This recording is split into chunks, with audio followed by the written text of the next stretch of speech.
tahu apakah peraturan sekolah sudah mendukung implementasi kurikulum Merdeka? Oh ya, oke. Baik, terkhusus di MTS Arifah Goa, kami sudah melaksanakan kurikulum Merdeka itu sejak 3 tahun terakhir, mulai tahun 2020, tahun pelajaran 2021 2022 itu regulasinya sudah ada, itu di keputusan Dirjen Pendidikan Islam nomor 3411 tentang implementasi kurikulum Merdeka. Nah, karena sudah 3 tahun, jadi kami di sini mulai dari kelas 7, 8, 9 ini sudah menerapkan full kurikulum Merdeka. Cuma perbedaan kurikulum Merdeka yang diterapkan di madrasah sini dengan kurikulum Merdeka di Kementerian Pendidikan dan Kebudayaan di Dinas Pendidikan itu terletak pada implementasi P5-nya. Jadi kalau di Dinas Pendidikan itu hanya menggunakan istilah P5. Tapi kalau di madrasah itu ada tambahan istilah RA, Rahmatan lil Alamin. Jadi kami gunakan P5 RA. Jadi di samping menggunakan dimensi yang ada di P5 itu, ada juga nilai-nilai dimensi yang ada di profil pelajar Rahmatan lil Alamin tersebut. Nah, pertanyaan kedua, bagaimana pengimplementasian kurikulum Merdeka di sekolah ini? Ya, berbicara tentang implementasi itu kita berbicara pada 3 ranah. Yang pertama pada aspek perencanaan, kemudian pelaksanaan dan evaluasi. Pada perencanaan itu ada namanya proses penyusunan dokumen. Jadi dokumen-dokumen seperti penyusunan KOM ya, kurikulum operasional madrasah. Kemudian dari KOM itu kami turunkan menjadi program tahunan, program semester sampai dengan unit yang paling kecil yakni modul ajar. Kemudian pada aspek pelaksanaan itu kami berikan kepada guru-guru. Jadi semua guru-guru itu menerapkan menggunakan modul ajar sesuai dengan regulasi yang ada. Untuk mata pelajaran umum seperti bahasa Indonesia, matematika, IPA, IPS itu mengacu pada Kementerian Pendidikan dan Kebudayaan itu di SK BSKAP nomor 32. Sementara untuk mata pelajaran PAI dan bahasa Arab itu menggunakan regulasi dari Kementerian Agama itu KMA 450 tahun 2024. Kemudian pada aspek evaluasi atau penilaian, jadi setiap tahun itu kami adakan MONEF ya, monitoring dan evaluasi bagaimana guru-guru menerapkan kurikulum melalui kegiatan supervisi. Supervisi itu meliputi supervisi perencanaan, penyusunan dokumen seperti RPP, kemudian supervisi pelaksanaan meliputi cara mengajar, apakah benar-benar menggunakan metode pembelajaran berdiferensiasi atau tidak, menggunakan kriteria ketuntasan pembelajaran atau tidak, sampai dengan supervisi penilaian. Baik, pertanyaan selanjutnya, bagaimana perbedaan program kurikulum Merdeka? Oh, sudah tadi ya, Pak. Apakah ada revisi kurikulum yang diperlukan untuk meningkatkan efektivitas pembelajaran dengan kurikulum Merdeka? Ya, jadi selama MTS Arifah ini berdiri kurang lebih 5 tahun sejak 2019, jadi kami sudah menggunakan 2 jenis kurikulum. Pertama itu kurikulum 2013 itu sampai tahun 2023 kemarin, terakhir kelas 9 tahun lalu yang menggunakan.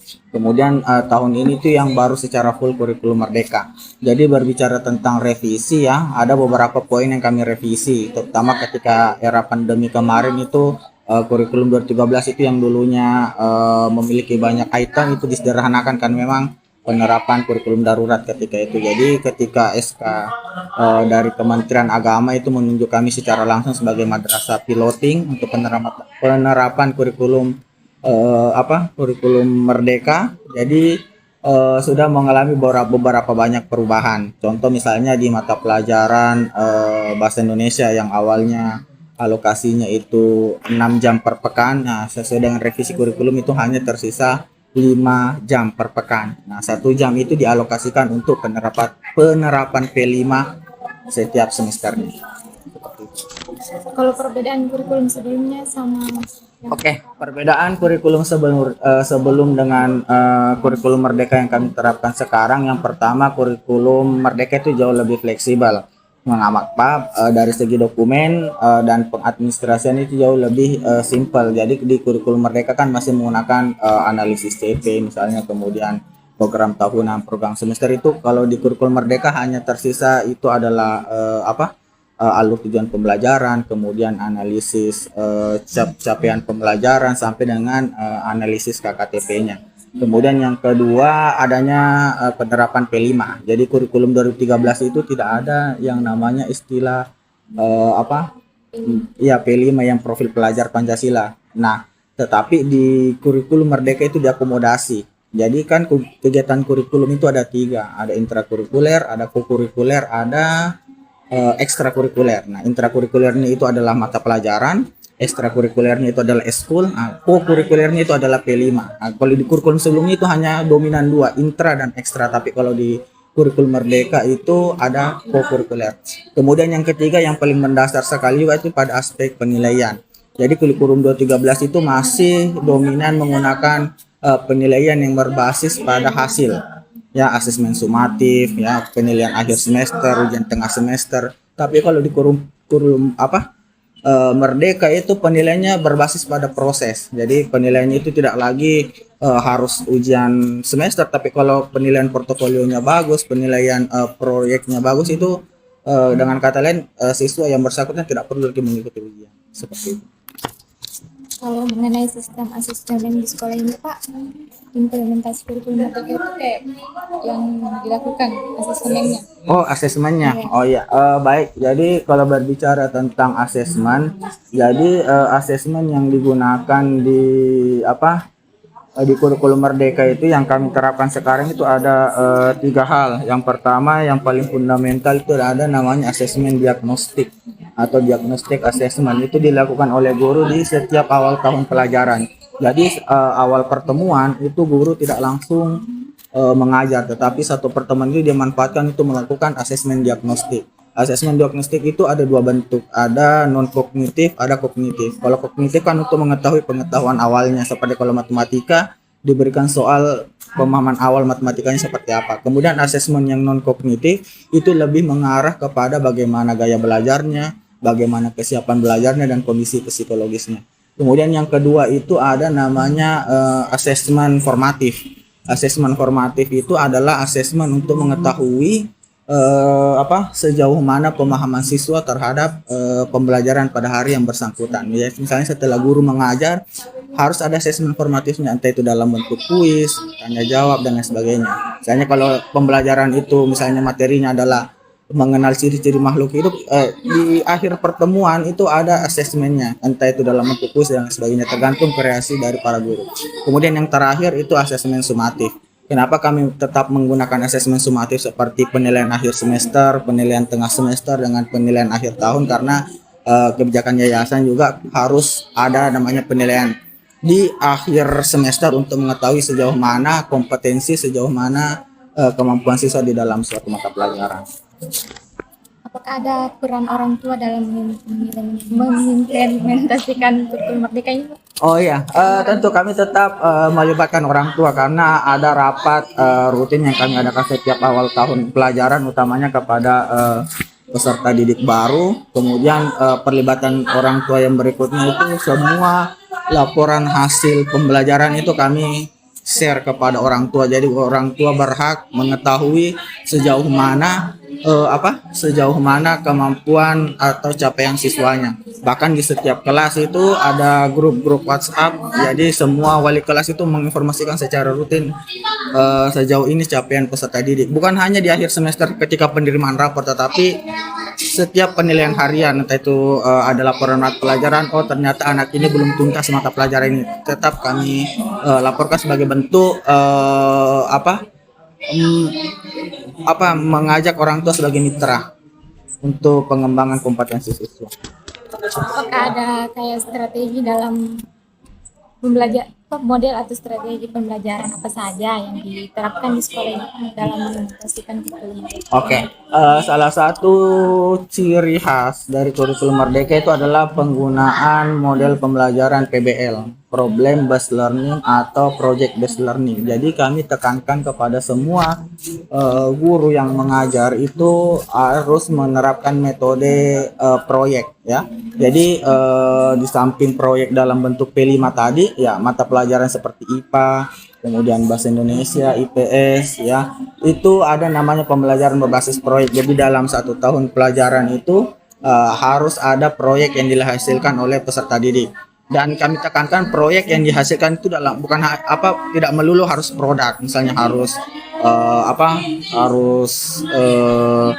semacam alat atau media, tetapi dalam bentuk laporan kunjungan itu juga bagian dari penilaian proyek. Jadi bukan hanya penilaian dalam bentuk ujian tes, ujian lisan dan lain sebagainya, tetapi lebih menekankan pada berbasis proyek tersebut. Apakah Bapak menerapkan model pembelajaran berdiferensiasi? Oke. Karena kami full menerapkan kurikulum Merdeka, tentunya kami juga menggunakan pembelajaran berdiferensiasi. Cuma yang menjadi kendala sekarang ya, tidak semua guru paham dengan pembelajaran diferensiasi, utamanya diferensiasi konten. Kan diferensiasi itu ada diferensiasi penilaian, konten dan lain sebagainya. Ini yang konten susah karena setiap siswa kan itu punya latar belakang gaya belajar berbeda, kesiapan berbeda, kesiapan belajar yang berbeda, pemahaman pengetahuan yang berbeda, sehingga itu berat. Jadi kalau misalnya dalam satu kelas itu punya 3 gaya belajar, misalnya harus ada visual, ada yang auditori, ada yang kinestetik, itu satu guru mengajar satu kelas itu berat. Tapi meskipun dari kendala yang ada, kami tetap menyarankan kepada guru untuk memaksimalkan sebaik mungkin. Jadi kami tetap rutin memberikan pelatihan-pelatihan, workshop dan lain sebagainya khusus untuk pembelajaran diferensiasi, karena secara persentase itu kalau kami persentase hanya sekitar 60% saja guru yang mampu menerapkan pembelajaran berbasis diferensiasi tersebut. Selanjutnya, apakah Bapak mengalami kesulitan dalam menerapkan model atau strategi pembelajaran yang digunakan? Ya, karena ini adalah kurikulum yang kurang lebih baru berjalan 3-4 tahunan, tentu kami perlu adaptasi terhadap model strategi pendekatan yang digunakan. Jadi apakah merasa kesulitan? Ya, jadi karena proses perubahan kurikulum yang demikian cepat, itu memaksa guru untuk menyesuaikan diri juga secara cepat. Jadi kendalanya itu adalah permasalahan adaptasi, apalagi kurikulum Merdeka itu pemerintah dalam hal ini Kementerian Agama itu belum secara maksimal memberikan kami pelatihan. Pelatihan itu hanya pelatihan mandiri. Jadi kami yang berangkat dari niat atau kemauan baru bisa ikut pelatihan, tapi untuk yang diakomodasi pemerintah itu belum. Jadi sehingga proses adaptasinya itu semakin proses adaptasinya lambat, sehingga penerapan modelnya juga terkendala. Selanjutnya, apa saja faktor yang menyebabkan kesulitan dalam mengelola kelas dalam pembelajaran dengan kurikulum Merdeka ini? Ya, berbicara tentang faktor itu ada 2 ya, ada internal dan ada eksternal. Faktor internalnya sendiri ya itu terkait pada SDM yang ada. Jadi guru-guru kami ini kan dominan guru-guru baru ya, hampir sekitar 30% itu fresh graduate, sehingga pengalaman mengajar mereka masih minim ya, sehingga dari faktor SDM tersebut ya kami harus memberikan mereka suplai pelatihan yang baru, sehingga itu memakan waktu untuk mengatasi kendala-kendala tersebut. Kemudian yang kedua lebih pada faktor eksternal ya, berangkat lagi dari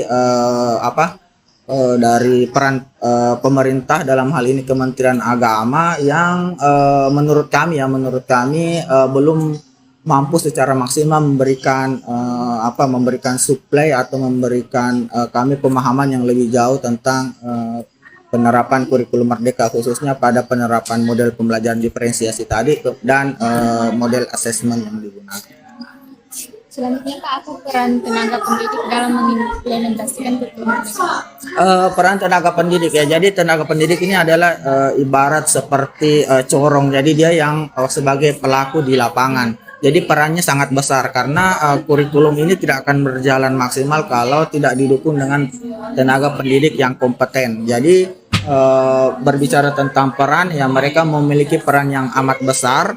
Cuma tanggung jawab kami selaku bagian dari pimpinan di sekolah itu tetap memberikan mereka proses pemahaman. Jadi kami di sini rutin mengadakan pertemuan bulanan setiap awal bulan untuk mengevaluasi pembelajaran sambil memberikan stimulan kepada mereka bagaimana melakukan perbaikan pada kegiatan pembelajaran, baik itu meliputi perencanaan, pelaksanaan sampai dengan penilaian. Selanjutnya, apa saja perubahan yang diberlakukan stakeholder dalam menerapkan implementasi kurikulum merdeka? Berbicara tentang perubahan, karena kami baru berjalan 3 tahun ya, perubahan yang kami lakukan belum terlalu nampak karena memang masih sangat sedikit waktu. Karena kalau kita berbicara tentang perubahan yang dilakukan dari proses penerapan kurikulum itu ya 10 bahkan 20 tahun baru kelihatan hasilnya. Tapi untuk perubahan jangka pendek yang kami hasilkan itu ada beberapa perubahan dalam item dokumen ya, item dokumen seperti dokumen-dokumen di kurikulum 213 seperti penerapan silabus, kemudian KTSP dan sebagainya. Itu setelah kurikulum merdeka itu ada perubahan. Misalnya yang dulunya KTSP menjadi KOM, kurikulum urusan bahasa, yang dulunya silabus menjadi ATP, alur tujuan pembelajaran, yang dulunya RPP menjadi modul ajar. Jadi perubahan itu baru berkaitan pada aspek dokumen, tapi kalau perubahan pada aspek siswa itu belum terlalu nampak. Apakah ada peningkatan prestasi akademik siswa secara signifikan sejak penerapan kurikulum merdeka? Oke, jadi kami di sini baru berdiri kurang lebih 5 sampai 6 tahun. Berbicara tentang peningkatan prestasi ya. Jadi di awal berdirinya itu kami menggunakan kurikulum 2013 kurang lebih 3 tahun. Itu persentase jumlah siswa yang berprestasi masih cukup minim ya, bahkan belum mampu menembus tingkat provinsi dan tingkat nasional. Tetapi alhamdulillah di penerapan 2 tahun terakhir ya, siswa kami berhasil menjuarai bukan hanya pada lomba non akademik, tapi juga bagian akademik. Itu membuktikan bahwa proses perubahan kurikulum itu memberikan stimulan yang baik kepada siswa, karena memang di kurikulum merdeka itu lebih domain intrakurikulernya itu tidak terlalu nampak. Siswa itu lebih banyak belajar di luar seperti pembelajaran outdoor learning, sehingga itu memotivasi mereka untuk lebih jauh untuk belajar, sehingga hasilnya itu adalah peningkatan prestasi tadi. Sekian, Pak. Oh, sudah. Oh, ya.